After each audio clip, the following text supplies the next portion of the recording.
Hi friends, నేను మీ Madhavarao Salwaji. Yes, తెలంగాణలో కేసీఆర్ ఓడిపోయాడు. ఓడగొట్టారు. ఎందుకు? ఆసరా పెన్షన్లు ఇచ్చినందుకు, కాళేశ్వరం ద్వారా పంట పొలాలకు నీళ్ళు ఇచ్చినందుకు, 24 గంటల కరెంట్ ఇచ్చినందుకు, సమృద్ధిగా పంటను కొన్నందుకు, దళితుల జీవితాల్లో వెలుగులు నింపే దళిత బంధు ఇచ్చినందుకు, బీసీల జీవితాల్లో వెలుగులు నింపడానికి బీసీ బంధు ఇచ్చినందుకు, మైనారిటీల జీవితాల్లో వెలుగులు నింపడానికి మైనారిటీ బంధు ఇచ్చినందుకు, కేసీఆర్ కిట్ ఇచ్చినందుకు, కళ్యాణ లక్ష్మి ఇచ్చినందుకు కేసీఆర్ను ఓడగొట్టారు. ఈ తెలంగాణ ప్రజలు తినే కంచంలో మన్ను పోసుకున్నారు. నేడేంటి?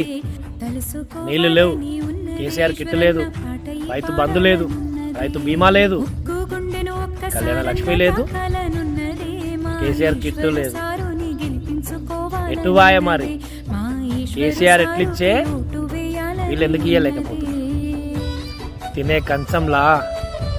తినే కంచంలా మన్ను పోసుకున్న తెలంగాణ ప్రజలారా, పంటలు ఎండే పరిస్థితులు వస్తున్నాయి.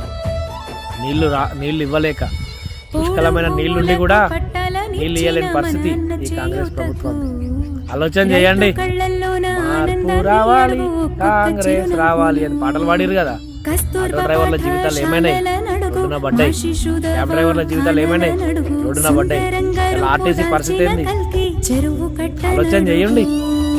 తులం బంగారం కోసం బంగారం లాంటి ప్రభుత్వాన్ని పొందబెట్టిరు కదా. మార్పు రావాలి, కాంగ్రెస్ రావాలి అని పాట పాడుకోండి. జై తెలంగాణ, జై కేసీఆర్.